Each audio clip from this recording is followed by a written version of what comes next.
Le PEC-PSU est un projet qui concrétise la stratégie sectorielle de l'éducation et de la formation 2016-2025, récemment endossée par le gouvernement et les partenaires techniques et financiers.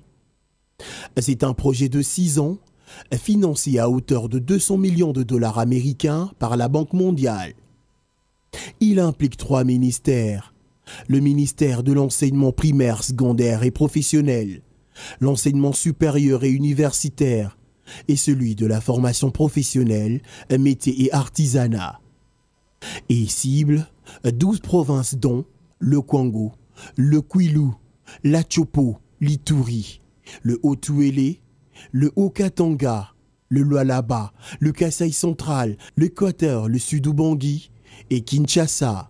Il vise l'amélioration de l'enseignement et l'apprentissage des mathématiques et des sciences dans le secondaire, renforce la pertinence de l'enseignement technique et professionnel au niveau secondaire et universitaire.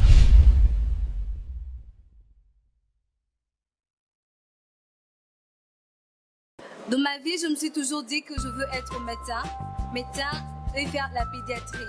Et pour cette voie que j'ai choisie, je devais nécessairement faire la biochimie. Mais il y avait des gens qui disaient, si tu pars, il y a toujours de la mathématique qui complique, Et moi, je me suis dit non, je veux quand même oser et faire et voir qu'est-ce que ça va donner. Je ne comprends pas la mathématique. Je me demande pourquoi je ne comprends pas la mathématique. C'est d'abord, premièrement, puisque je n'aime pas. Et pourquoi je n'aime pas? Je n'aime pas la mathématique puisque d'abord, lorsque le prof entre, j'aime mon prof. C'est un bon professeur, il est parmi les meilleurs professeurs. Mais d'abord, ce qu'il met au tableau, le fait que je puisse voir d'abord les X, les intégrales, les sinus, les cosinus, ça me trouble un peu la tête. Alors ça me déconcentre en fait. Nous avons un problème d'auditoire.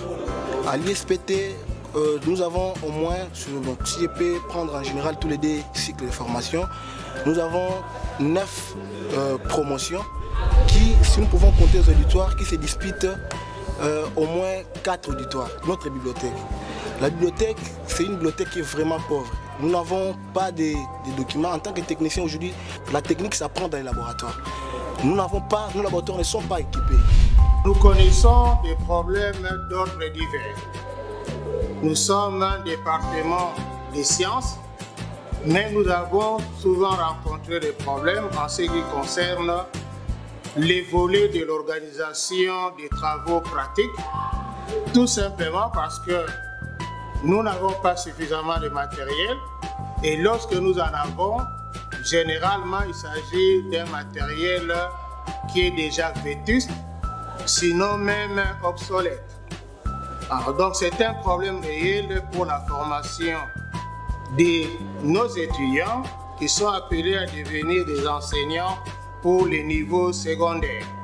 Nous rencontrons des difficultés pour arriver à fournir un enseignement de qualité, et surtout dans le domaine des sciences. Et qui parle du domaine des sciences et parle des infrastructures et des équipements.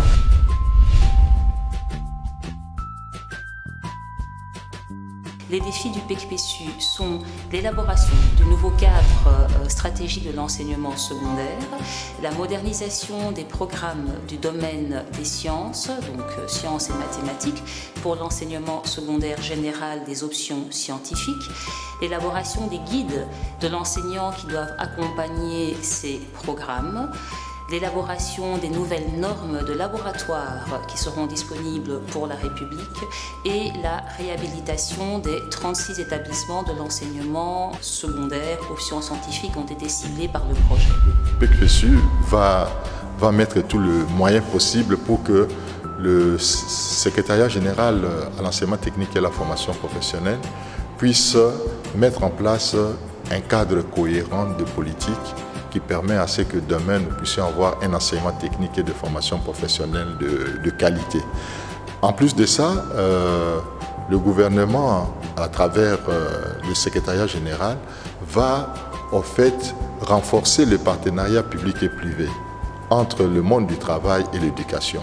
Et le gouvernement souhaiterait que dans ce cadre-là, qu'il y ait vraiment un renforcement de lien entre le milieu professionnel et l'enseignement. Ce qui fait qu'il y aura une participation plus importante du monde du travail dans les activités que va mener le secrétariat général au sein de l'enseignement technique et la formation professionnelle. Le gouvernement, dans sa vision, il souhaiterait que la gestion de l'école soit une gestion saine, transparente. On va chercher à ce que le programme de l'enseignement soit un programme qui réponde aux normes internationales.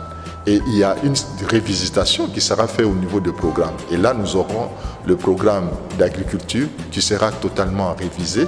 Nous aurons aussi le programme BTP qui sera aussi révisité, bâtiments, travaux et publics. Il s'agit de cela. Et puis, nous aurons aussi au niveau des programmes des mines, industries extractives.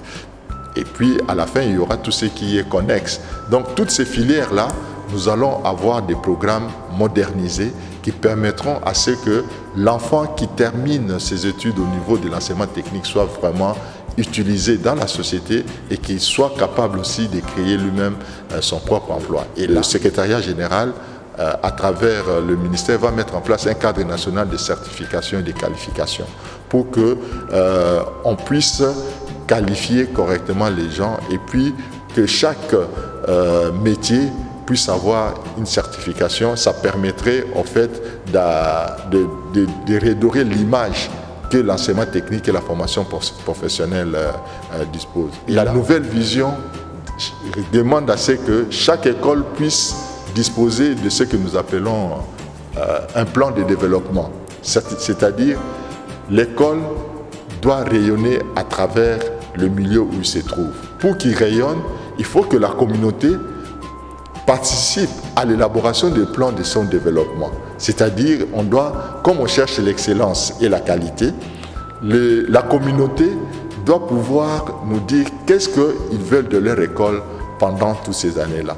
Et puis, bien sûr, dans ces plans de développement, nous allons trouver les réhabilitations de l'école, les équipements que nous allons pouvoir améliorer. Il y aura aussi la formation des formateurs qui vont s'en suivre pour améliorer la qualité de nos enseignants qui sont dans nos différentes écoles. Au niveau de l'enseignement supérieur universitaire, les défis sont d'élaborer le cadre normatif du système LMD, licence, master, doctorat, la finalisation et la signature de contrats de performance auprès de 11 établissements de l'enseignement supérieur et la mise en place de l'ANAQ, l'Agence nationale d'assurance qualité. Le projet PECPESU est le premier projet qui concrétise le caractère sectoriel du secteur de l'éducation. Comme vous le savez, jusqu'à il y a peu, chaque sous-secteur faisait un peu une sorte de cavalier seul, chacun fixant ses propres objectifs, etc. Mais avec la stratégie sectorielle, l'ensemble du secteur converge vers des objectifs communs. L'autre défi, les responsables de ce projet devraient travailler en harmonie. Et ce n'est pas évident parce que il y a des habitudes qui peuvent paraître têtues, donc récalcitrantes. Il faudrait que les responsables puissent faire un effort pour que désormais ils sachent qu'ils sont dans un même projet et qu'ils doivent travailler non pas dans un état de concurrence, mais plutôt en collaboration. L'autre défi, c'est quand même atteindre les résultats. Chaque projet comporte des résultats. Le PECPESU définit clairement ces résultats. Il faut que tout soit mis en œuvre à tous les niveaux, au niveau central, au niveau provincial, mais également au niveau local, là où ce projet sera appliqué, notamment dans les 12 provinces, pour que chacun à son niveau puisse tout faire, tout mettre en œuvre pour atteindre les résultats qui sont attendus de ce projet. J'en appelle donc à tous pour que chacun, ce qui les concerne, puisse travailler sans ménager le moindre de ses efforts pour l'atteinte des objectifs qui sont fixés à chacune ce composant que je viens d'indiquer, mais également à l'objectif de chacune des activités que chacun de ces acteurs auront à exécuter sur le terrain. L'objectif est ultime, étant que notre système éducatif se transforme.